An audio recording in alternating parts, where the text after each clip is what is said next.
Mrs Dutta main gate पकड़कर खड़ी अपने घर को निहार रही हैं और आंखों से निरंतर आंसुओं की धार बह रही है।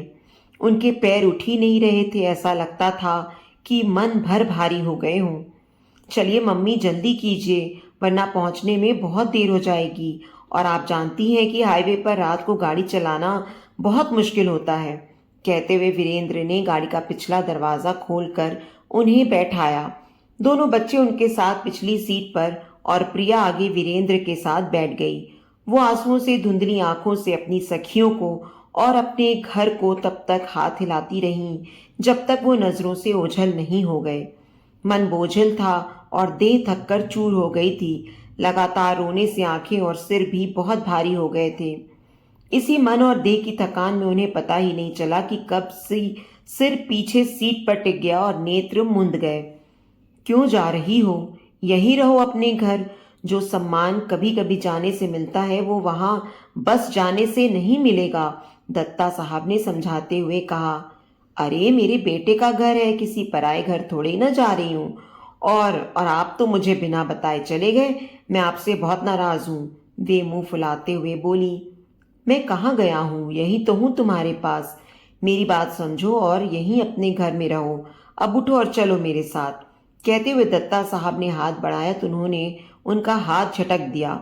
इसी झटके के साथ उनकी आंख खुल गई तो उन्होंने देखा कि वीरेंद्र का घर आ गया है। लॉन में गमले टूटकर बिखरे हुए थे, इसी कारण वीरेंद्र को झटके से ब्रेक लगानी पड़ी। ये वही यथार्थ झटका था जो उन्होंने सपने में महसूस किया था। घर पहुंचते ही आराम कुर्सी पर बैठकर उन्होंने सिर पीछे टिका दिया। उनके मन में सपना अभी ताजा ही था और वो उसे समझने की कोशिश कर ही रही थी कि प्रिया उनके हाथ में चाय का कप देते हुए बोली, मम्मी आप हाथ मुंह धोकर चेंज कर लीजिए, मैं खाने की तैयारी करती हूँ। बच्चे इतने थके थे कि बिना कुछ खाए पिए ही सो गए। उन्हें भी भूख कहाँ थी। किसी तरह एक पराठा चाय के साथ निगलकर लेटने चली गई। इस पूरे समय दत्ता साहब का वो सपना उनका पीछा करता रहा और वो उसका अर्थ समझने में असफल रही और इसी उधेड़बुन में कुछ उनींदी सी हालत में सुबह हो गई। अगले दिन आदतन जल्दी नींद खुल गई और वो फिर उसी सपने की सोच में डूब गई। शुरू के दिन अच्छे थे। प्रिया हर काम के लिए पूछती थी और बच्चे भी अम्मा अम्मा कहकर आसपास ही मंडराते रहते थे। वीरेंद्र भी ऑफिस जाने से पहले और लौटने के बाद उन्हीं के पास रहता था। धीरे ही सही मगर उनका रूटीन भी वापस पटरी पर आने लगा और वो भी घर को अपना समझकर अधिकारों का प्रयोग करने लगी। वहां सबके बीच उन्हें अच्छा ही लग रहा था, पर फिर भी उन्हें वहां बहुत बोरियत होती थी। सुबह जिस घर में रेलवे प्लेटफॉर्म की हलचल सी रहती थी, 9 बजते बजते वहां एकदम सूनापन पसर जाता था। फिर वो बालकनी में फूल पौधों को देखते और सड़क पर आती जाती गाड़ियों को देखते हुए समय काटती और सबके आने का इंतजार करती रहती थी। उस दिन सबके जाने के बाद जब वो बालकनी में जाकर बैठी तो हल्की फुहार पड़ रही थी। ये मॉनसून की हल्की फुहारों ने बेहद अच्छी लगती थी। कुछ देर यूं ही उन बूंदों को हाथों से उछालते और उनके कोमल स्पर्श को महसूस करते उनका चाय पीने का मन करने लगा। वो उठी और चाय का दूध निकालने के लिए उन्होंने फ्रिज खोला तो वो सामान से ठसाठस भरा था। उसी सामान में दूध का पतीला भी फंसा हुआ था। उन्होंने जैसे ही दूध का पतीला निकाला तो उसके साथ रखा कांच का कटोरा फिसलकर नीचे गिरा। छन की आवाज से उसके टुकड़े और मटर पनीर की सब्जी सब तरफ फैल गई। अब चाय पीना भूलकर वो पहले साफ सफाई में लग गई। फ्रिज कई दिन पुरानी सब्जियों, कई तरह के गुथे आटे, पुरानी ब्रेड, खट्टे होते दही और अध सड़े फल सब्जियों से पटा पड़ा था। उन्होंने सूंघ सूंघ कर सारी बासी सब्जी और आटे का अंदाजा लगाकर उन सबको हटाया। दोपहर को प्रिया और दिशु के आने तक वो फ्रिज का कायाकल्प कर चुकी थी। प्रिया ने आते ही हाथ मुंह धोकर फ्रिज की तरफ बढ़ते हुए बोली, आप लोग आ जाइए, मैं खाना गर्म कर रही हूँ। फ्रिज खोलते ही प्रिया असमंजस की स्थिति में थी। उसने पूरा फ्रिज छान मारा पर उसमें आटा और मटर पनीर की सब्जी कहीं नहीं थी। उसे बार बार फ्रिज में सामान रखते और निकालते देखकर उन्होंने पूछा, क्या हुआ, क्यों परेशान हो, क्या ढूंढ रही हो? मम्मी जी वो आटा और मटर पनीर की सब्जी नहीं मिल रही है, प्रिया ने कटोरों के ढक्कन उठाकर चेक करते हुए कहा। बेटा वो तो मैंने हटा दिए, सब्जी और पनीर दोनों महक रहे थे। महक रहे थे? पर वो तो मैंने संडे को ही तैयार किए थे। संडे यानी 3 दिन पहले? पर ये तो ठीक नहीं है। ये तो बीमारियों को न्योता देना है। घर पर हम 4 ही तो लोग हैं। रोज ताज़ा बनाने में अधिक समय नहीं लगेगा, उन्होंने प्रिया को समझाते हुए कहा। मेरे लिए संभव नहीं है मम्मी। मैं सुबह की गई दोपहर में लौटती हूँ, फिर मेरी किटी है, मेरा पार्लर है, ये मेरा मी टाइम है। इसके बाद समय ही कहाँ बचता है, तो मैं रोज खाना नहीं बना सकती। इसलिए मैं पूरे हफ्ते का खाना एक ही बार तैयार करके रख देती हूँ। वैसे दिशु और वीरेंद्र को भी इससे कोई परेशानी नहीं है। प्रिया के स्वर में तल्खी थी। मिसेस दत्ता का मन एक सप्ताह का रखा खाना खाने की कल्पना मात्र से खिन्न हो गया, पर उन्होंने स्थिति को संभालते हुए कहा, कोई बात नहीं प्रिया, पहले तुम अकेली थी, अब मैं भी हूं, तो खाना बनाने में तुम्हारी पूरी मदद करूंगी। प्रिया ने उनकी बात का कोई जवाब नहीं दिया और उस समय सबने मैगी खाई। उस दिन रात का खाना भी प्रिया ने बाहर से ही ऑर्डर किया। मिसेस दत्ता को ये सब सामान्य ही लगा। वो प्रिया की नाराजगी समझ नहीं पाई। वो तो बेटे बहू के घर को अपना मान रही थीं, जहां उन्हें भी कहने और करने का अधिकार था। अगले दिन भी सबके जाने के बाद वो किचन की सफाई में जुट गईं। उन्होंने चीनी, चाय पत्ती और मसालों के डिब्बों को अपने हिसाब से लगाया, ताकि रोजमर्रा का सामान उनकी पहुंच में रहे। ये सब काम निपटाने तक प्रिया और दिशु के आने का टाइम हो गया।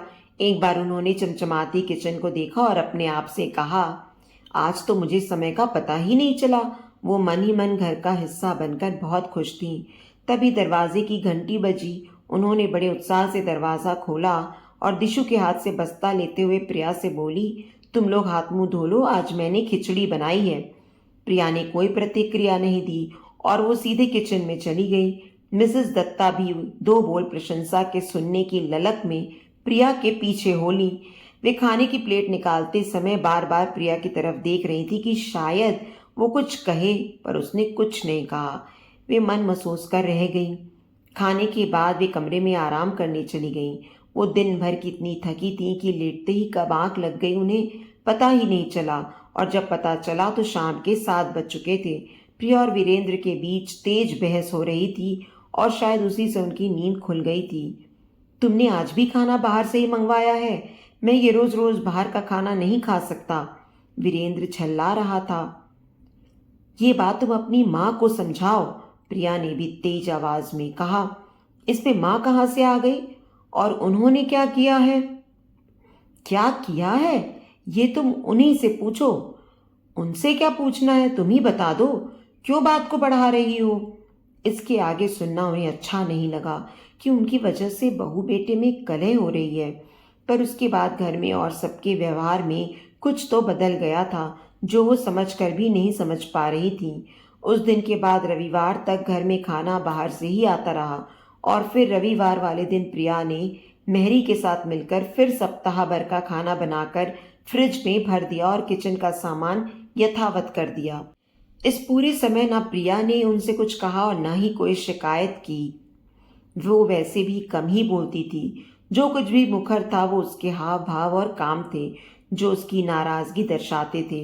मिसेस दत्ता को दिशु से बहुत स्नेह था, शायद उसे भी हो, पर वो कच्ची उम्र की बच्ची थी और उस पर उसकी माँ का प्रभाव इतना अधिक था कि उस वृत्त के बाहर उसे कुछ ज्यादा समझ नहीं आता था। उन्हें दिशु की सहेलियां भी बिल्कुल पसंद नहीं थीं। वो नाइट स्टे के नाम पर हर कुछ दिन में आ धमकती थीं और दिशु की अनुपस्थिति में उसकी बुराई करती थी। उन्होंने दिशु को समझाने का प्रयास किया तो उसने कहा, आजकल ऐसी ही सहेलियां होती हैं। जिन सहेलियों और दोस्तों की बात आप करती हैं वो कहानियों में होते हैं। बहुत कोशिश करने के बाद भी ये बात उनके गले नहीं उतरी थी। उन्हें तो मिसेस शर्मा, सरोज और अपनी बाकी सखियां याद आने लगी, जो सुख दुख में उनके साथ खड़ी रहती थीं। अब वे सबसे ज्यादा स्नेह दिशु से करती थीं, तो वे चाहती थी कि वो सौंदर्य के उनके सारे नुस्खे दिशु को बताएं। उनके इन उपचारों और नुस्खों की बड़ी धूम थी। आसपास की सभी लड़कियां उनसे टिप्स लेने आती थीं। उन्हें याद है कि टीना शादी से पहले रंगत निखारने के लिए उनसे कोई नुस्खा लेने आई थी और उनके बताए मसूर दाल और चंदन के उपटन ने कमाल कर दिया था। मुरझाई सी रंगत वाली टीना अपनी शादी तक पहचान में ही नहीं आ रही थी। इस उपटन ने उसकी रंगत को निखार दिया था, पर यहाँ दिशु पर उनकी दाल नहीं गलती थी। एक बार उन्होंने बड़े जतन से आंवला मेथी का तेल उसके लिए बनाया था, जिसे उसने बड़ी रुखाई के साथ नकार दिया था। उनका मन एकदम रुआसा हो आया था। उन्हें टीना, शर्लिन और आमना ये सब लड़कियां याद आने लगी जो उनके पास इन्हीं उपचारों के लिए मंडराती रहती थीं। वीरेंद्र भी अब कभी कभी ही उनके पास आता था और वो भी औपचारिक हालचाल ही पूछता था। गोलू को भी उनका समझाना पसंद नहीं था तो वो भी उनसे कन्नी काटने लगा था। इस पूरे घर में सिर्फ रानी का आना ही उनके लिए राहत का समय होता था।